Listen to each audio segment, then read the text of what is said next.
Every day, nearly 18,000 cars arrive safely at dealerships across the country, protected by a host of solutions.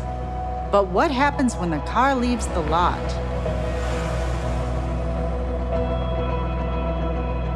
Vehicles are exposed to environmental threats every mile they're on the road.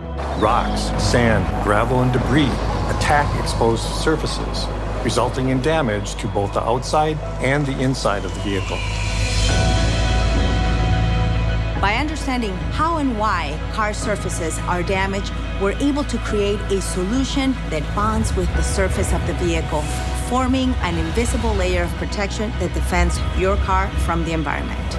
This isn't just a protective wax which can melt off and run away. Environmental protection bonds to the vehicle's paint molecularly for years' worth of protection. On the inside of the car, it's the same antimicrobial technology we use in our vehicles to keep our patients safe from life-threatening diseases.